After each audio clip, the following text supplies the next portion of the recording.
What's up, everybody? Welcome to episode number 18. In this episode, we're going to talk about should you sell a product if the brand doesn't want you to? How do you know if a distributor or a brand is legitimate? And a small Chrome plugin that can help predict if you are going to get an intellectual property complaint from Amazon for selling a product. Let's go ahead and dive in. Welcome, fellow entrepreneurs, to the Entrepreneur Adventure Podcast, where we talk about Amazon wholesale and how you can use it to build an e-commerce empire, a side hustle, or anything in between. And now, your host, Todd Welch. So first off, before we go ahead and dive into the episode, I just want to say I hope that everyone out there is staying safe and staying well and is not being infected or affected by the coronavirus COVID-19. I know there's a lot of people out there that are struggling right now and going through really hard times. If you haven't already listened to the previous episode that I recorded about recession-proofing your business, there's a lot of really good tips on there in how to set your business up for success in these hard times. Of course, if we're struggling personally or a family member sick, it can be extremely difficult. But if you are lucky enough to be healthy, there's lots of things that we can be doing right now to set ourselves up for success now and in the future as we come out of this recession that we're currently going into. So make sure you're staying safe, staying healthy, and take this time, this opportunity, especially if you are laid off from work or other things aren't going well, to start learning new experiences, learning new tactics and new ways to build your business. Grow it now while things are hard. And when you come out of this, you'll be even in a better position than when you go in. So with that, let's go ahead and read a new 5-star review that we got over on iTunes. This is from Dipple Font. And they say, very helpful advice. I love listening and learning from this man. He is a good communicator. Selling wholesale online is something I've had no experience with, but I feel confident Todd knows the field and can help me get up and going with it. So Dipplefront, I really appreciate you leaving that 5-star review for us over on iTunes. If you haven't already, make sure you head over and do so as well. It would really be appreciated if you get anything out of any of the content that I put out there. It would really help grow the platform, grow the podcast, and really be appreciated as well. So with that, let's go ahead and dive in here. So we've got some viewer or listener questions that we're diving into. So this first one is about selling products that the brand may not necessarily want you to. So let's go ahead and listen to the question. I have a question regarding a specific brand. I talked with one of the distributors and he offered me a very profitable brand. But when I try to open an account with the same brand, he told me that he can't work with Amazon sellers because there is an exclusive agreement between them. But the same distributor told me that this is okay to sell their products, and they offer they have a lot of other sellers. In addition, there is also a lot of sellers on their listings that sell for a very long time. So what is your suggest?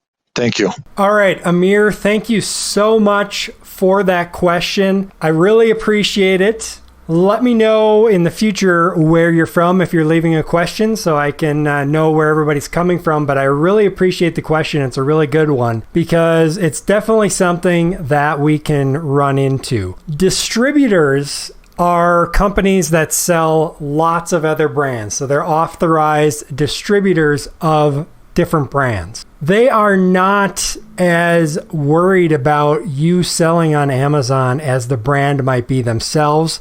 They don't have that emotional connection to the brand like a brand does to their own products, because for the brand, it's like their baby, right? They created those products.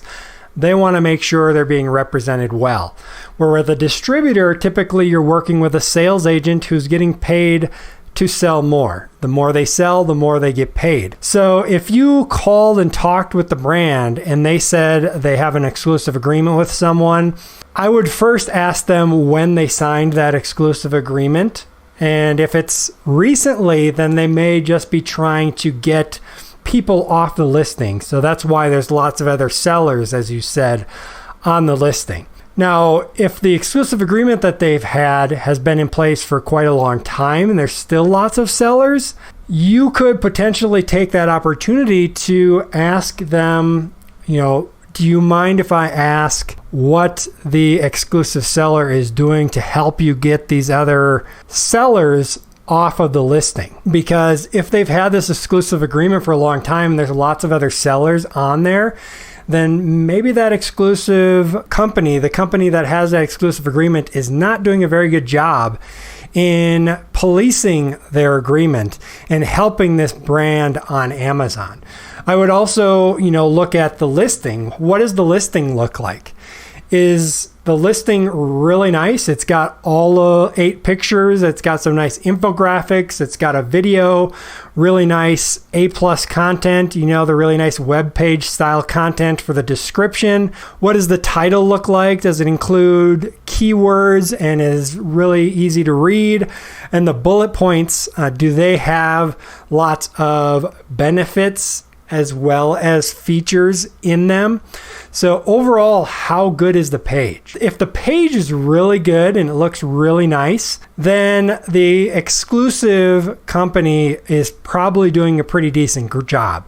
But if the listing is not very good, then that is another opportunity to maybe steal that exclusive agreement from whoever currently has it. Because if the listing is bad, they've got lots of sellers on there, then whoever has that exclusive agreement is not doing the job that the brand would be expecting, or at least what I would expect from an exclusive agreement, because these are things that I do with exclusive agreements. Another thing I do is reply to any negative reviews and follow up with them, try to get the negative reviews off of there, make those customers happy. So that's another thing you can look at to see if the exclusive company is doing that stuff as well, and try to sell yourself to the brand. But as to whether you should sell it or not, because you can get the brand, you can get the products, you can send it into Amazon. You have to weigh the risk as to whether you want to do it. How many units is this selling per month? How many would you get? How much would your profit be? And is that worth the risk to potentially getting an IP complaint from Amazon and possibly getting your account shut down? Now, in the wholesale world, an IP complaint or an intellectual property complaint, if you're not familiar with what that is, that's basically a brand saying that this person is not selling legitimate goods. Now, usually what they try to go off of is that you are getting your wholesale products without permission from the brand, and so therefore the warranty is not in effect. Now, most brands do not have the proper language in their warranty to actually back that up. So it is typically, now I'm not a lawyer, so talk to a lawyer. I'll throw that disclaimer in here. But typically the IP complaints are baseless. They're not legitimate, but Amazon automatically takes them as legitimate. They always side with the brand, and you are going to have to jump through hoops, submit paperwork, and cross your fingers that Amazon will remove that IP complaint without closing your account. Now, if you're a new seller, one IP complaint could potentially get your account shut down until that's resolved. And if Amazon will not take the paperwork that you're sending, like the invoice from the distributor, then you're going to have to get the brand to remove that IP complaint. And that is going to be very difficult, especially if you already contacted them and they know who you are and you went ahead and sold it anyways, then it might be rather difficult. So you're going to have to decide if it's worth that risk as to whether or not you're going to go ahead and sell it. If you decide you do want to do it, I would start with a very small amount, as small as the distributor will allow you to do, 6 or 10, 12, whatever the case may be, and see how it goes and what happens, and see if you start getting IP complaints or the brand contacts you or something trying to get you off the listing. So you're going to have to be really careful with it. I would err on the side of caution and not do it, because there's so many products out there that you could potentially sell that are not going to be a problem. So I would probably just move past it myself and find something else.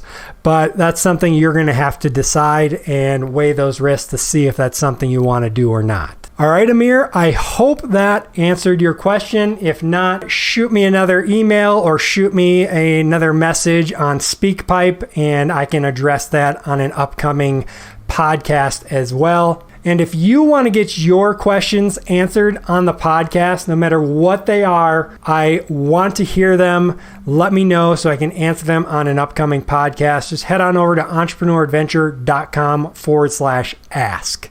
ASK. All right, now that question flows right into the next thing that I want to talk to you about before I answer another user viewer question. And that is a tiny little Chrome plugin, Google Chrome plugin that I've started using that helps you predict if you will get an IP complaint or an intellectual property complaint if you start selling a product. And this little plugin is called IP Alert. And what this plugin is basically a user-generated content of brands that issue IP complaints, that are known to issue IP complaints. Now, developers behind it, they are not just accepting any brand so that people could try to fake out the system just to get people to not sell a product. So they definitely look into it, and you need to provide proof. But if you get, say, an IP complaint from a brand, or you get a cease and desist letter from a lawyer telling you to stop selling a product, you can then submit it to IP Alert, and they will potentially add it into the directory. But what's really nice is it goes right into Google Chrome, and when you go to an Amazon listing, then it will pop up a box right in the middle of the page. If it's a brand that issues IP complaints, it will say, this brand is known to issue IP complaints. And so then you can decide whether you want to go forward or not with it. But it's a really nice, handy little plugin. It is $100 for the plugin, and that is a lifetime payment. So a one-time payment, no monthly, no yearly stuff like that. Just $100 and you get it for good. So it's a nice little plugin. It's not going to be foolproof. There's going to be brands that are not on the list, but if they're already known and in the database, it's nice just to get that little pop-up, and then you can decide, have that extra information as to whether you're going to go forward with that or not. Now, I emailed the developers of IP Alert to see if we can potentially get a discount on their product. So we'll see what they say. Maybe I can get a little bit of money off for you guys. I'm going to try my best. But in either case, you'll be able to see if I did or didn't and get the plugin if you head over to entrepreneuradventure.com/alert. And that information will also be in the show notes down below as well, so you can get that there and click over to it. All right, so let's go ahead and jump into the next question here. And this is an email question from Juan. And Juan says, I would like to get ungated in supplements. I Googled distributors and there are a ton of them, but it's very difficult to tell who's legit or not. So it's a very good question, Juan. I appreciate you asking. And how do you know if a distributor or a brand is legitimate? Maybe they are just there. They're going to say they're going to send you some product and just take your money and run. And that is definitely a worry. It's, I think, a very small worry. It's a very minimal risk. But if you're going to order large amounts, you definitely want to verify that a company is legitimate. And there's a few different ways that you can do that. So let's say you found a company called XYZ Supplements, right? So that's the distributor. They distribute a whole bunch of different vitamins and stuff like that, or whatever the case may be that they carry. What I would do, number one, is just do a search on Google for the name of that company, XYZ Supplements. If it's a really generic name, you might want to put it in quotes, or maybe try their website address or something like that to see if you can hone in on that business. But what you're looking for is links to like the Chamber of Commerce, which is going to show if the business is actually registered in an area. You could potentially find links to the Better Business Bureau, and that is going to help you determine if it's a legitimate business, at least that they're registered and are actively doing business. You could also look on LinkedIn and see if they are there and they have employees registered on LinkedIn, and potentially contact them on there. Look for a Facebook page. Most businesses nowadays have at least a Facebook page. You can check that out as well. Of course, pick up the phone, call them, talk to them, and just kind of gauge as to their professionalism and if they're a real business that way as well. And now a little more advanced way that's going to cost you a little bit of money, and we actually talked about it on a previous episode with CJ Rosenbaum, the Amazon seller's lawyer. And he suggested that before you make a huge order, if you're worried about it at all, hire a private detective. It might cost you $200-$300 to send a private detective to a company for a few hours, have them sit outside, watch the semis that are coming and going, the people that are coming and going, maybe have them go inside and introduce themselves and just get a little more information about the business. That would be a really good way to make sure that a business is actually legitimate. It's going to cost you a few $100s, but if you're really worried about it and you're going to make a big purchases from this company, then that may be something you want to do just to hedge your bets and make sure that there's not going to be any issues with the legitimacy of the business. Now, another way is to go on Google Maps. Look up the address of the business that should be on their website, and hopefully there's some street view there. You can go right in and like you're standing in front of the business and look at the front of it, see if they have a sign there with the name of the business. That is a pretty good indication that is a legitimate business as well. If they are a big distributor, then they probably should have some kind of bigger warehouse or something like that. So if they claim to be a huge distributor and you go to Google Maps and it's just somebody's house or it's a small little office, then maybe give them a call and say, hey, where is your guys' warehouse actually located that you're shipping products out of? See if you can get an address so you can look it up on Google Maps. So that is another way that you could do it.